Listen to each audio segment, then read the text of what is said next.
Reserve your family spot in a state-of-the-art underground vault today. Sign up now and prepare for the future. Well, hello there. Welcome back to Retro Rebound.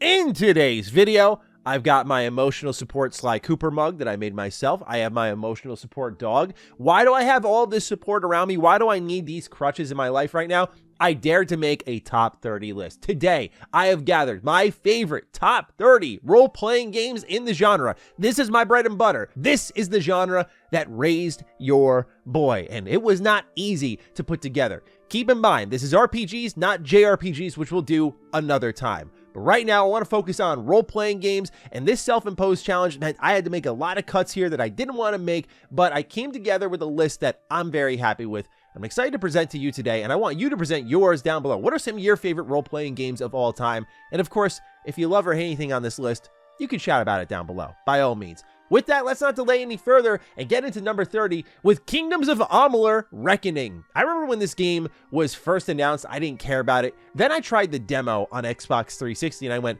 hang on, this is actually kind of lit. Why is that? It's because of its combat. I love the amount of weapons this game has and how differently they play. Of course, you have your chakrams, you have your swords, you have your spells, you have your daggers. You can switch between all of these loadouts, all of these skills, and that's really the heartbeat of the game. There's also the Reckoning mode that you could enter, and still some of the best executions in action role-playing games, in my opinion, where you'll just pick up people and impale them on spirit spears. I don't know. It's crazy. It's a world penned by R.A. Salvatore, which makes it very interesting because you have all these different races, all these different factions. There's so much lore here that at times it's a little bit scary to get invested in because there's no real future for this franchise as we know it right now. I hope there is. I know at one point there was an MMO in development for this game, but hey, we got the next best thing in DLC for Re-Reckoning. It's actual HD re-release on modern systems, which was crazy. But for this game to get DLC after all this time was amazing. So I love going back to this game, just a guilty pleasure through and through, because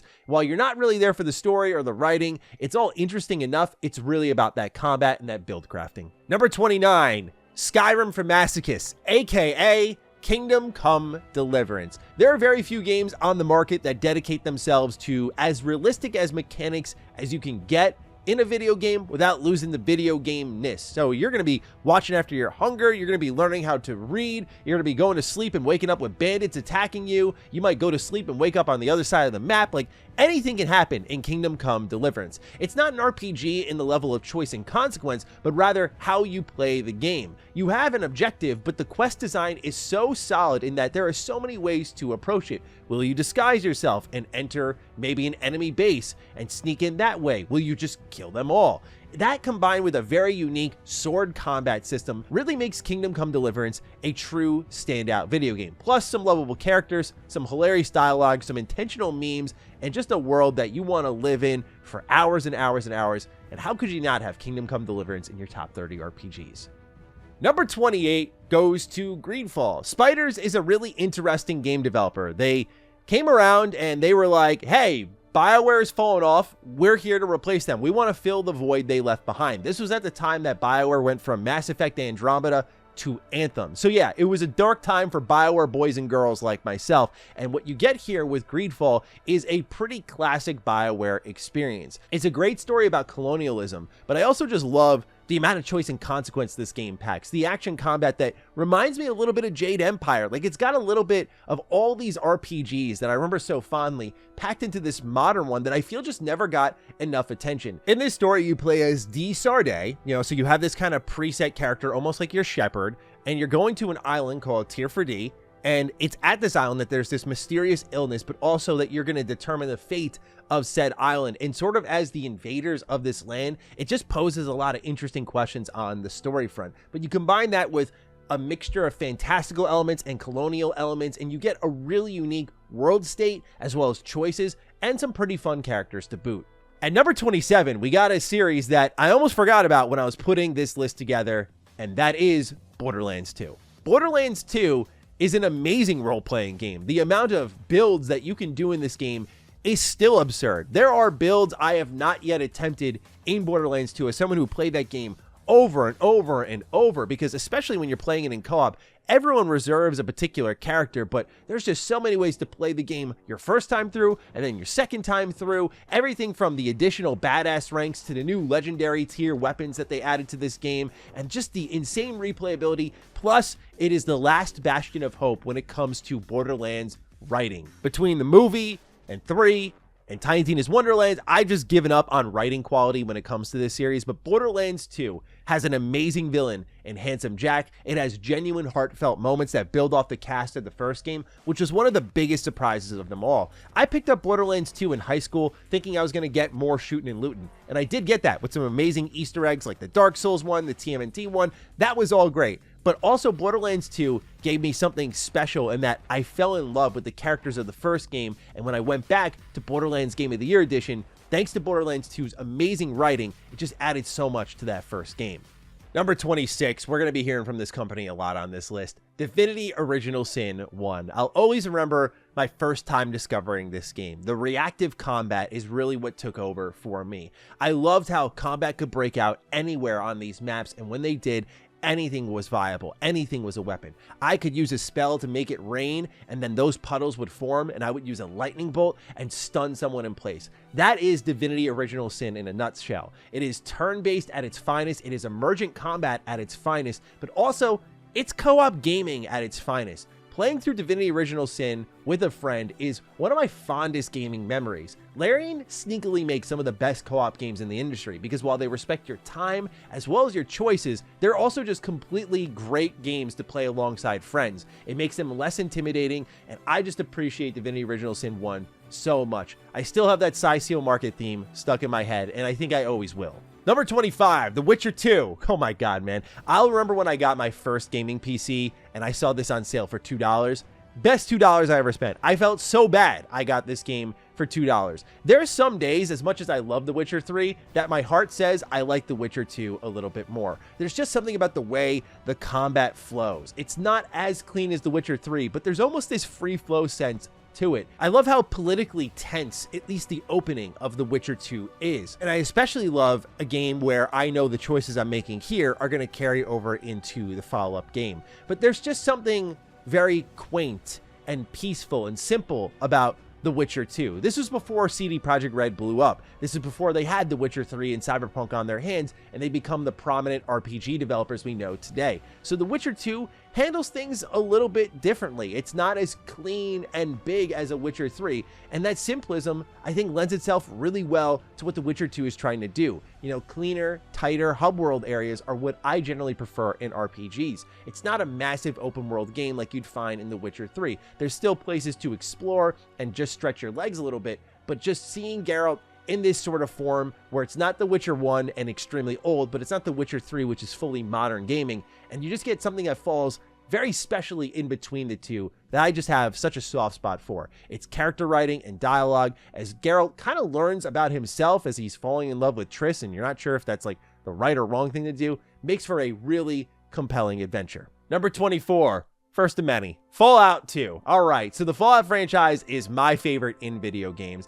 I adore it with all of my heart and soul. Fallout 2 does not get enough credit from modern gamers nowadays. I know this is the type of game you look at and you quiver a little bit because you're like, oh god, I can't even imagine playing that game. But if you want to talk about one of the most reactive games available to this day, Fallout 2 is insane. It'll break the fourth wall constantly on you. It'll let you do quite literally anything that you want. You want to kill someone? Go for it. You want to talk some smack to them? Go for it. You want to become a...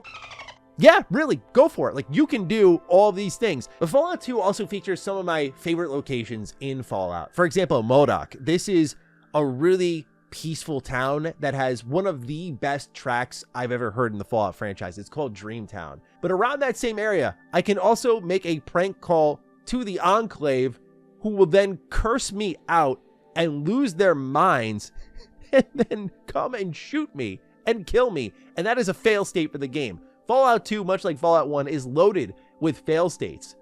The President of the United fucking States of America. Who do you think I was talking about? Who is it? What? I should kick your fucking ass. Who is this? Discovering them all can be equal parts frustrating and hilarious. If you haven't saved in a while, it's frustrating. If you have saved recently and you're like, I'm going to see what happens here, It's amazing to just see how far this game will let you go. Sure, it's old school, but there are so many ways to play Fallout 2, and I will always adore this game. Number 23, Dragon's Dogma 2. Originally, this was Dragon's Dogma 1, but then I sat here staring at the list and thinking about it. I was like, Dragon's Dogma 2 is literally the first game, except bigger, better, more options. It's wonderful. It adheres to everything Dragon's Dogma 1 did well. So I adore Dragon's Dogma, one of my favorite fantasy open world games. It's that mixture between Monster Hunter and Dark Souls and Shadow of the Colossus. It's something that's really not supposed to catch on, but it, man, does it ever. The amount of vocations you have access to make this game so fun to play, but more than anything is watching your pawn grow. I love sending my pawn out to other people online and watching him or her come back and be able to feed me information on the world space around me.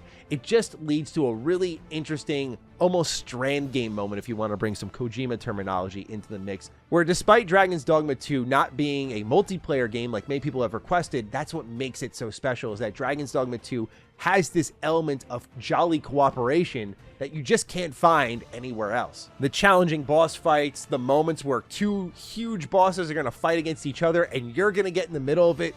You just never know what's going to happen in the world of Dragon's Dogma, and that's why it makes it such a wonderful role-playing game to play.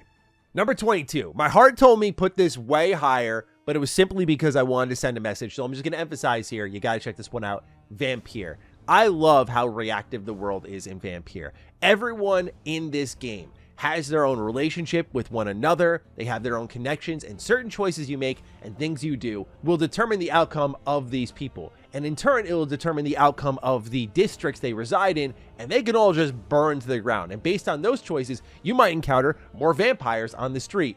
I just absolutely adore how crazy this game can get, because every relationship feels kind of personal. Every one of these people that you're affecting in this world also have side quests. So again, they just interact with one another so well, where it's one of the most personal games I feel you can play, where the plot isn't anything crazy that's going to blow your mind, but just the way you interact with everyone in this world, it's like you lived in this world. You know these people by name. And so if you want a game that lets you have some pretty fun vampire-focused action combat, which I think is severely underrated, not the best combat you'll have, but it's good, combined with just a reactive district system, Vampire's your game. Do not sleep on this one. It deserves a sequel sooner rather than later.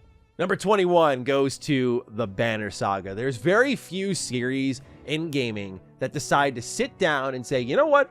What if we had a game where you made choices and then those choices got imported into the next game, and then we did a third game and those choices got imported again? Just exceedingly rare, unfortunately, but the Banner Saga does not shy away from that spotlight. Whether it be the choices you make, obviously, or the unique art style this game has, or its very crunchy, difficult turn-based combat, the Banner Saga is just a complete package. And as the series goes on, your investment gets larger, your ability to replay it more and more gets larger, because you just want to know what happened if you made a certain different choice on the way to the grand finale.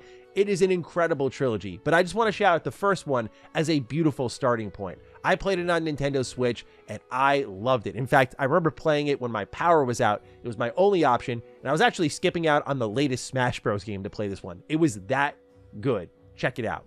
Number 20 goes to the greatest From Software game of all time, Bloodborne. If you're into gothic architecture and large cathedrals and weapons that transform and crazy scary beasts, do I have a game for you? But I'll always remember how Bloodborne flipped everyone's brains around. While I have immense respect for Dark Souls and so many fond memories with that series, that game told us to shield hug. And the evolution from shield hugging to aggro-based gameplay where, oh, you're low on health. No, don't sit back and heal. Go after your enemy and get your health back. Made for one of the most simple yet captivating gameplay loops I've experienced. Of course, the difficulty speaks for itself. You know what you're getting into with a FromSoft game. But also, I think a FromSoft game is quietly defined by the world space in which you inhabit. And I personally believe none of From Software's worlds come close to what Bloodborne offers. It truly is the one time I've only come close to biting onto that From Software storytelling style. I like the traditional storytelling methods. I like that From Software is slowly but surely adapting them into their games. But when it comes to Bloodborne, that pure FromSoft story where it's like, hey, item descriptions and NPC banter, and that's all we've got for you, man, did it work on me, because I was so invested in learning what was going on, what was this sickness spreading around, what's happening with these bosses, and they're some of the craziest you can find in gaming. Just Bloodborne is Remaster the game, would you, for God's sakes? Number 19, Fable 2. Man, oh man, Fable 2. Yeah, just being able to marry anyone, have kids, start your own business. It's not as choice and consequency, if you will, as, say, Fable The Lost Chapters. Maybe we'll talk about that a little bit later.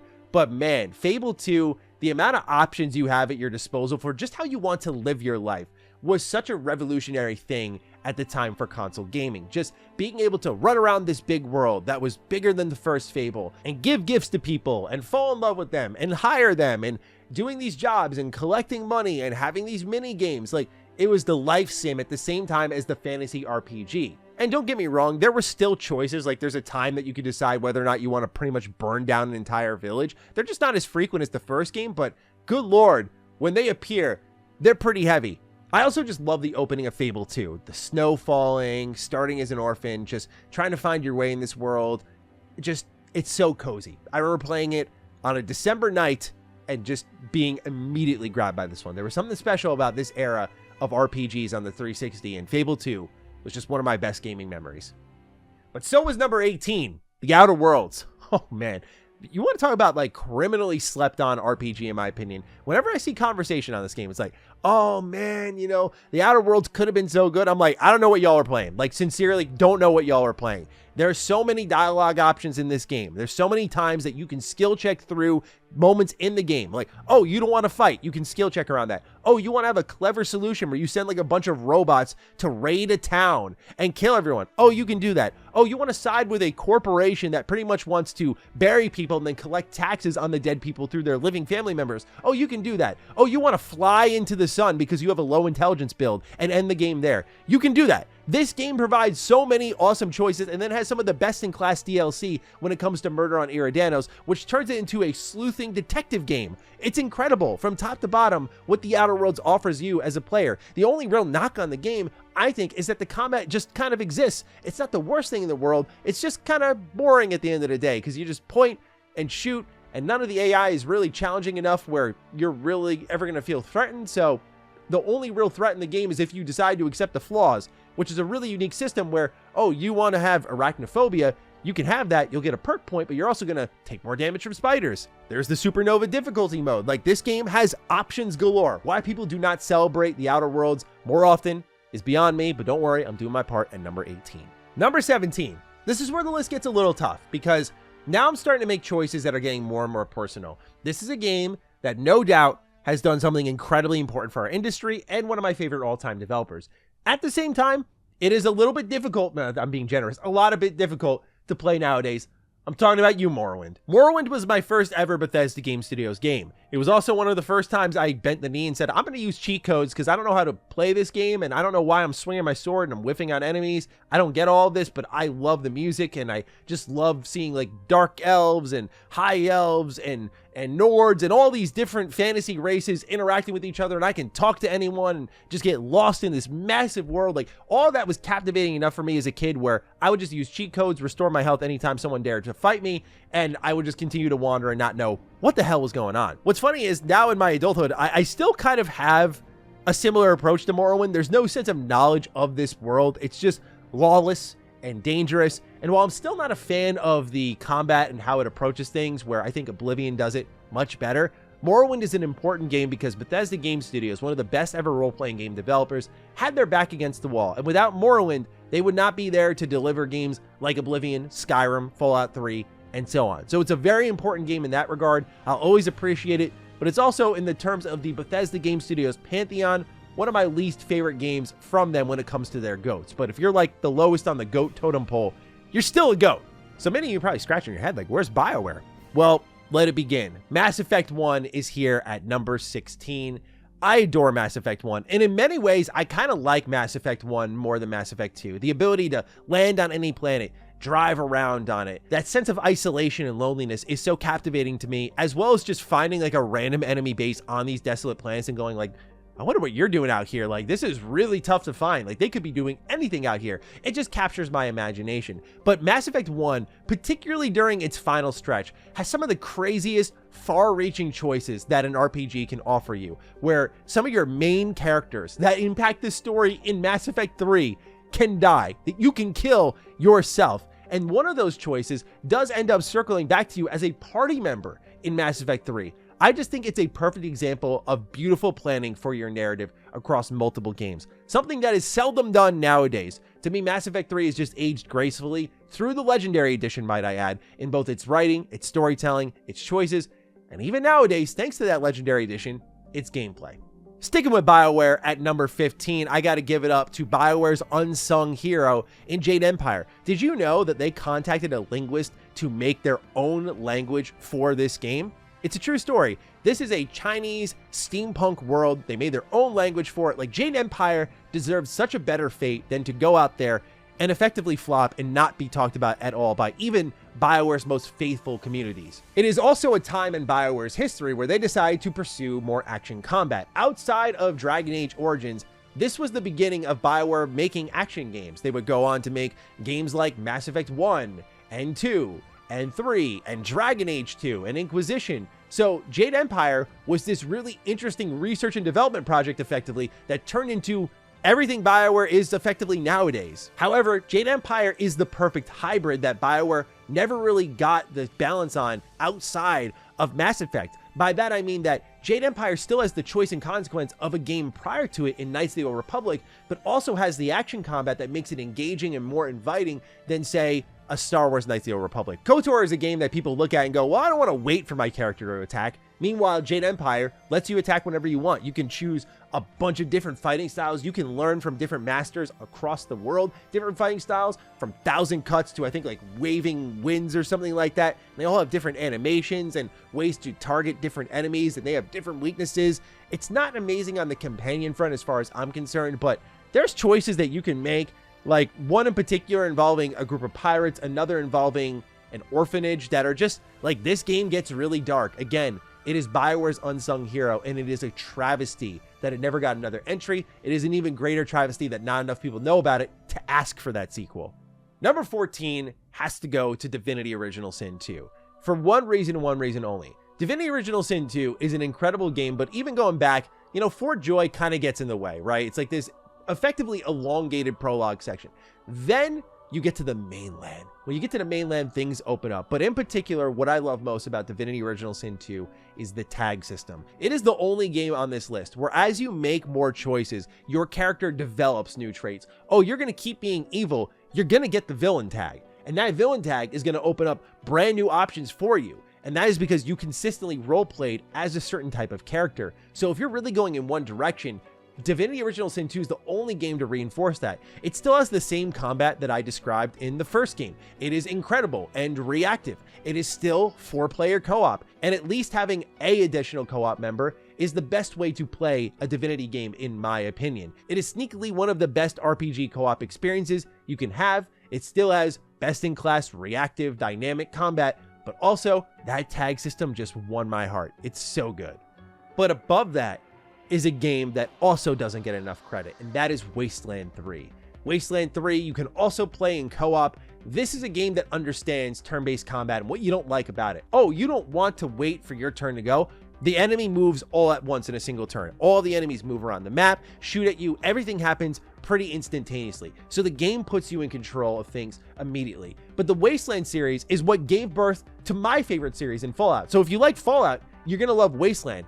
But on this list, while there are, as you can tell, 13 other games that I like more than Wasteland 3 as an RPG, there is not a single game on this list that is more reactive, more true to the term role-playing game than Wasteland 3.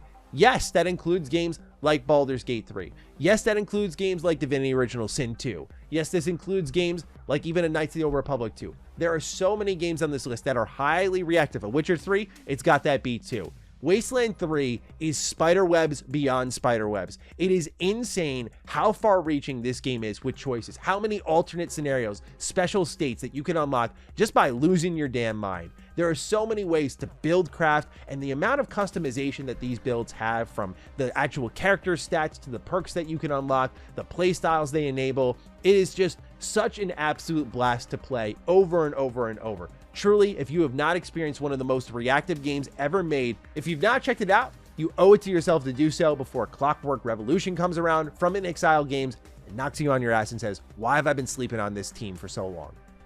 Number 12, we're speaking from the heart here, Oblivion.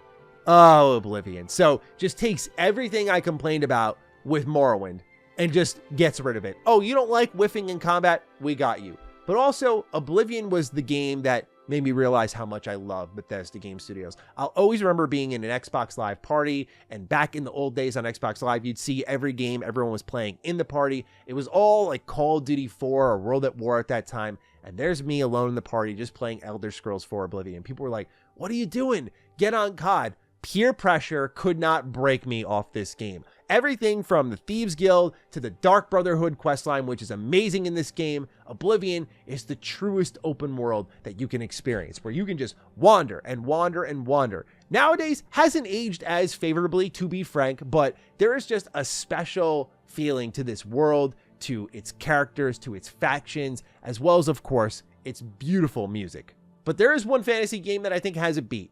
A fantasy game that I don't think we talk about nearly enough nowadays. Probably because it's not in the same developer's hands anymore. Maybe its time has passed. We'll see.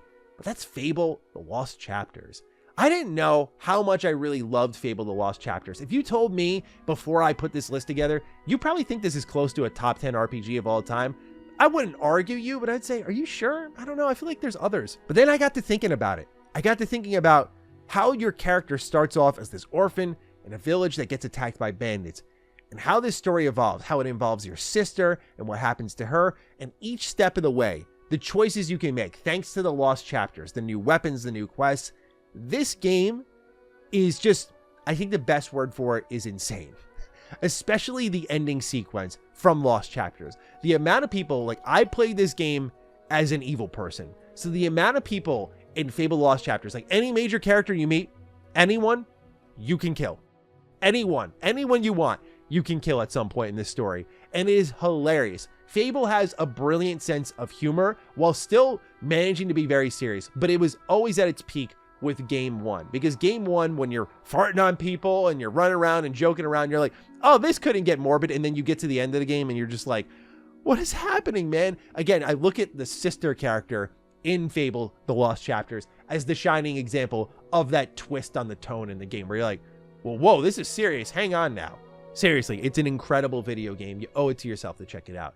Just like one that I'm sure you've already checked out already in our top 10 now, The Witcher 3. Now, I know for a lot of people, this is going to be the one they argue. Why is this not in the top 5? Why is this not number 1? Like, The Witcher 3 is beloved among beloved, and I'm not here to argue that point at all. I'm just here to tell you why I think it's a top 10 RPG. For me, it loses some of its luster on repeat playthroughs because of its very crowded open world, and it's sometimes not as fun side content to partake in. But when it comes to side quests, like true side quests, Witcher 3 is best in class. When it comes to AAA reactivity without any sacrifice whatsoever, The Witcher 3 continues to be a leading example in our industry. The other thing that prevents me from a lot of sequential replays of The Witcher 3 is its combat system. It's a little more methodical, where you have to like lean into potions and planning and plotting, studying the bios of all these enemies you're going to hunt down and seeing what loadout you're going to use for them. And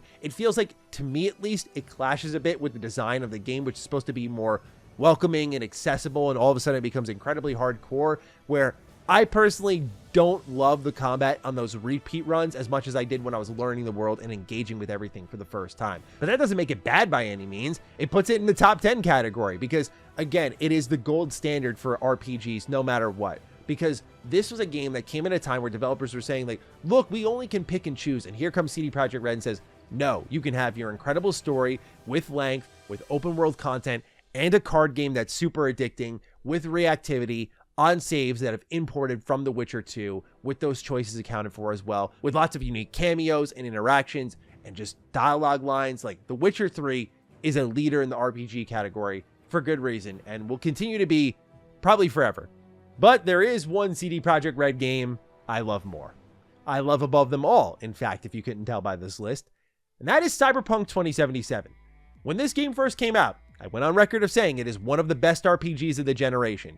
And while it took some time for people to buy into that mindset as they added more DLC and features to the game, it seems like I was right all along, right? Because this game is incredible. especially with Phantom Liberty packed into its complete edition or its ultimate edition, whatever the hell it's called. Cyberpunk 2077 is one of the most immersive first-person role-playing games I can play. But more than anything, what impresses me about this game is that CD Projekt Red, who had a history of third-person action games, just shows up here and says, yeah, we're going to make a first-person shooter that feels like we've been doing that for our whole entire studio history. It's incredible how good the first-person combat feels in this game. When you're shooting everything from a smart weapon to a ballistic weapon and everything in between, you can quick hack and turn this game into Watch Dogs. Now they have a great police system in, a great crime system in. There's more content than ever, and it's organized beautifully through the districts, through the fixer, so it kind of lets you buy into the lore of the world. I love that the story isn't like 90 hours long, but instead a pretty condensed 20, because it means that every single main story quest, every interaction, for example, when you meet Takamura,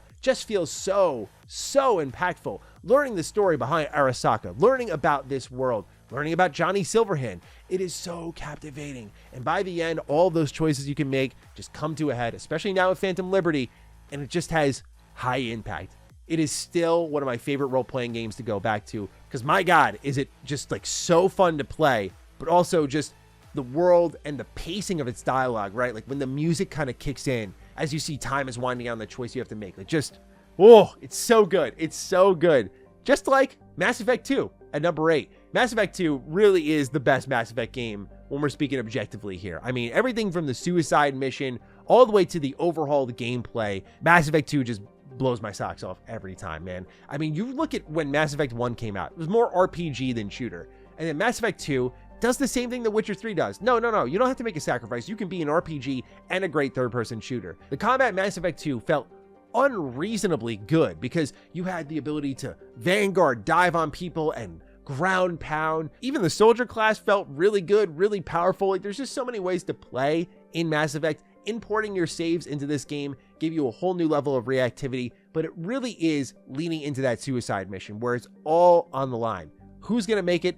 Who's not going to make it? And that's what makes Mass Effect 2 one of the greatest of all time. Because even if you played it in a little silo, oh, you don't know anything about Mass Effect 1, no worries at all. Mass Effect 2 is still on its own a fantastic standalone story that builds to one of the greatest trilogies in gaming.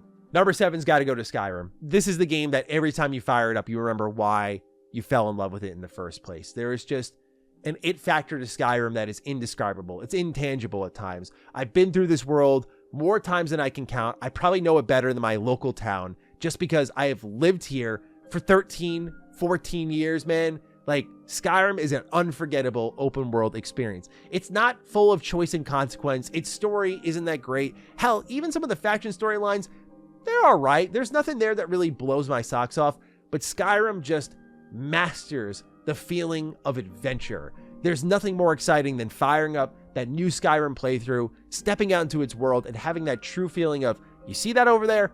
You can go there. I'll always remember playing this game for the first time and just having my mind blown at how truly incredible this world is, how staggeringly big it was, how you could truly just immediately leave that cave and go anywhere you want in this open world.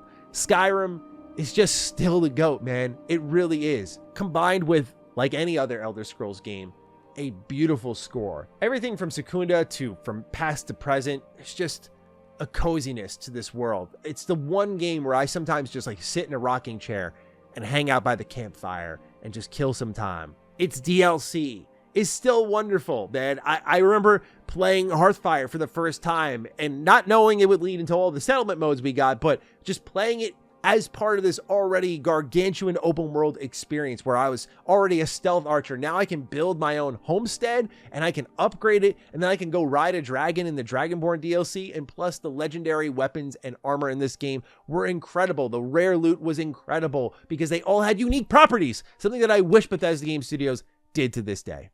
Ah, here we are. Dragon Age Origins. We're almost in that top 5 now. Number 6 goes to Dragon Age Origins.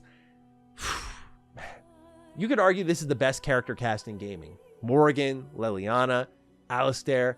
That is a fierce trio. You could have these characters spread out across 3 games, and you'd still have a good argument as to how these characters alone could define their own individual games. To have them all there at once is just like a gift. It's a true gift. You already know that you're given a gift when you fire up Dragon Age Origins and you hear that main menu theme. It just cuts deep, man.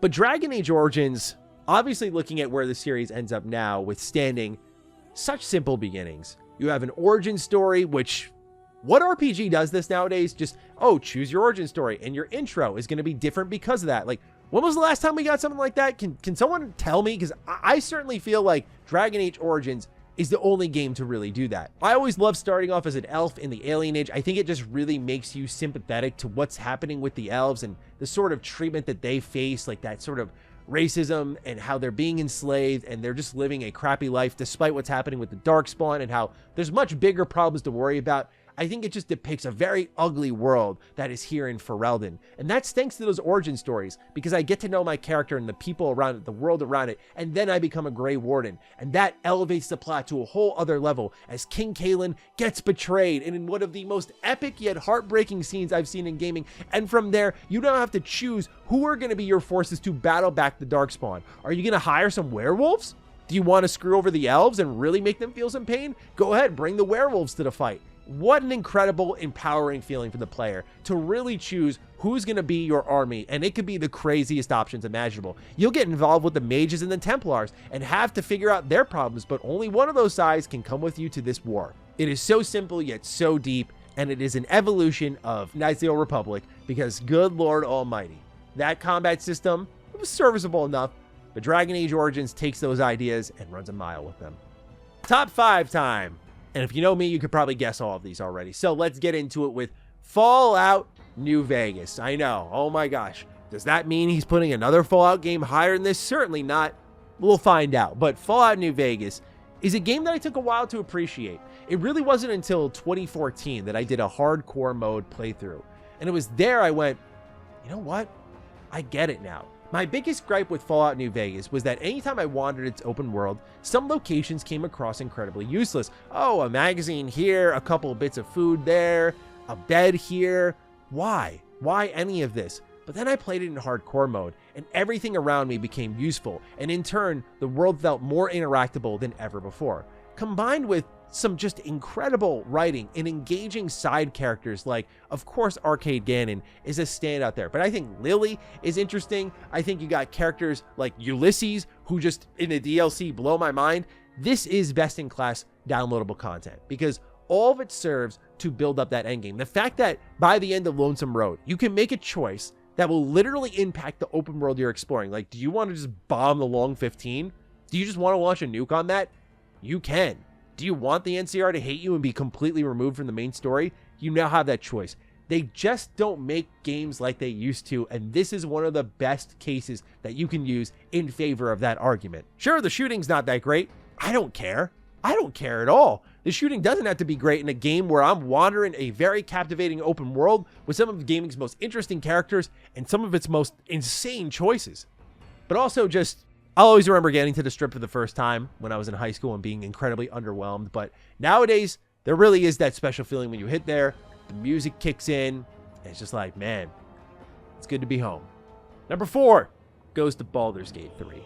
How could it not be in the top 5? I mean, just like I said about other modern games that really handled choice and consequence with grace, Baldur's Gate 3 is on a whole other level. The way Larian upgraded their whole entire team and presentation, right? Going from Divinity Original Sin 2, which is an amazing game, going from that to Baldur's Gate 3, which has better performance capture, a ton of unique animations, a much bigger world, a much more reactive world. How is it more reactive than Divinity Original Sin 2? How is that possible?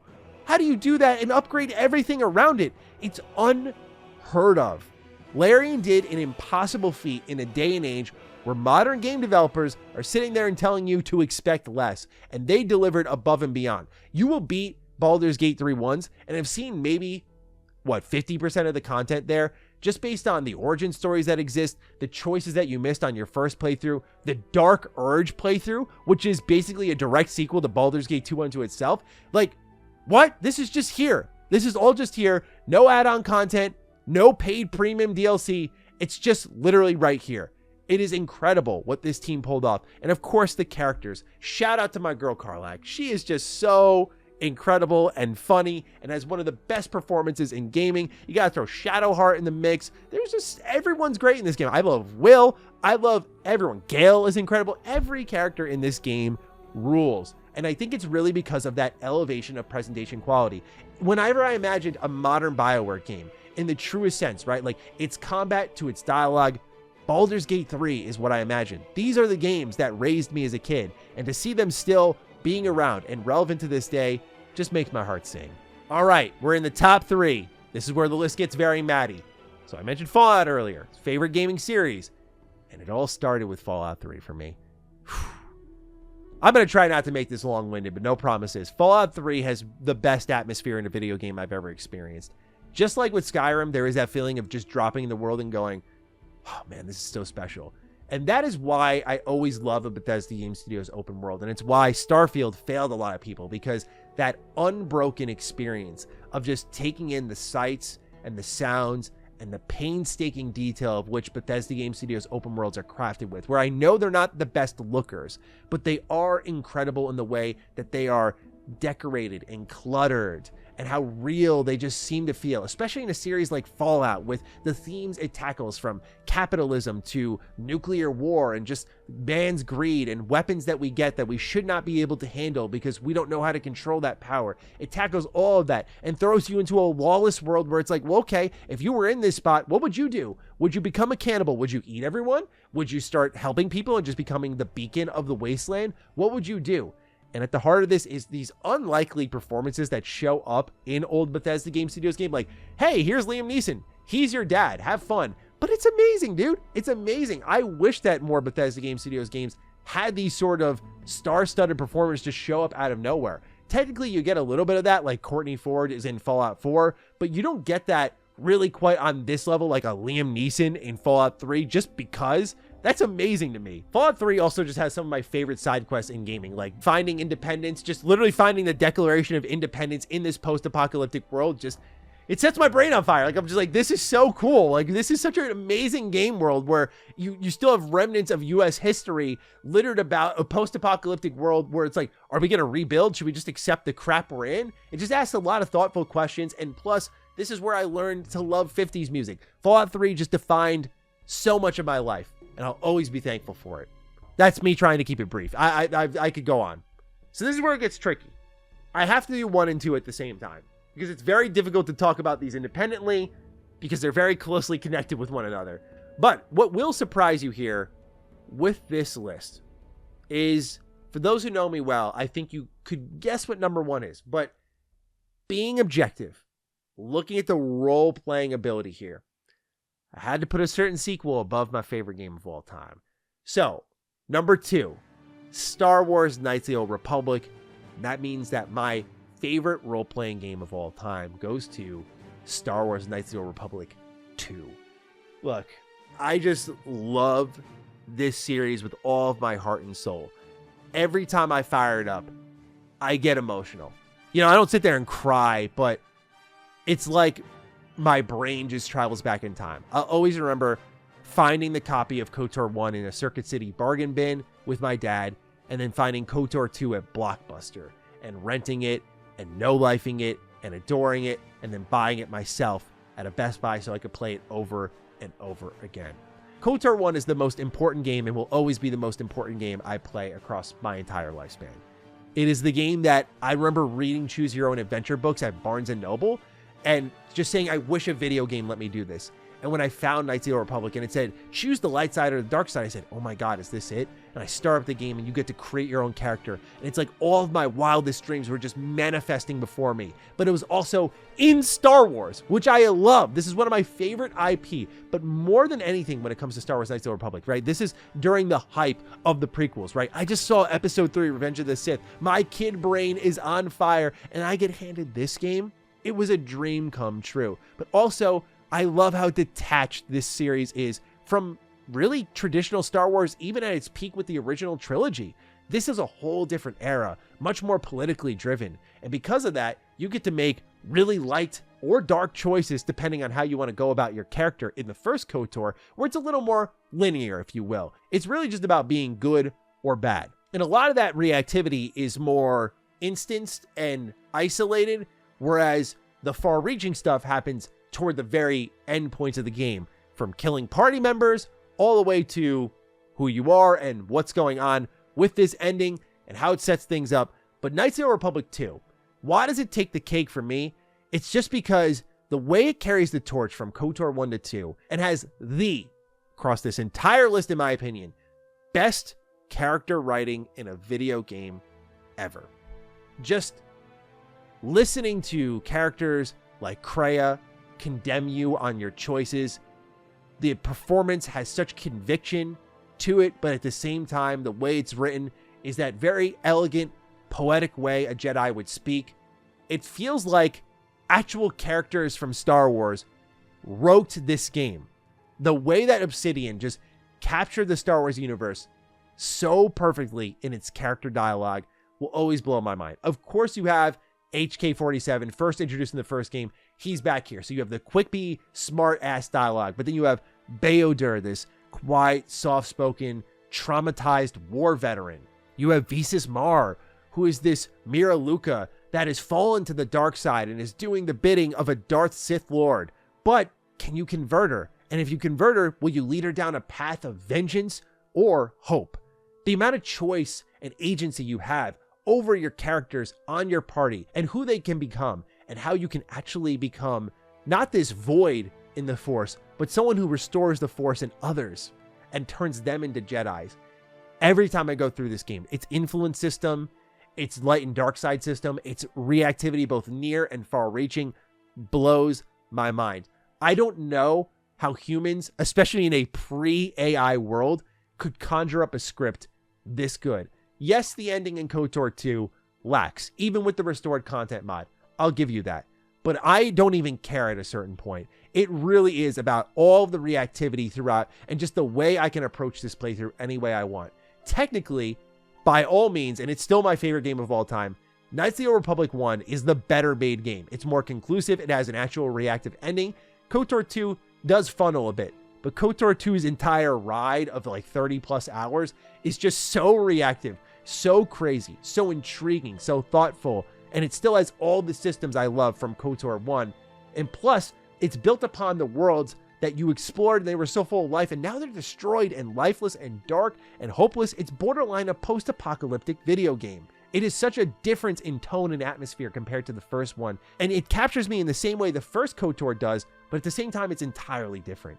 It's really hard to put into words when a game makes you feel this way. But there you have it, ladies and gentlemen. The top 30 role-playing games of all time for yours truly. I look forward to hearing yours down below. I've taken up enough of your time. Thank you for lending me some of yours today. Fire away down below, and I will catch you in the next Retro Rebound. Peace out.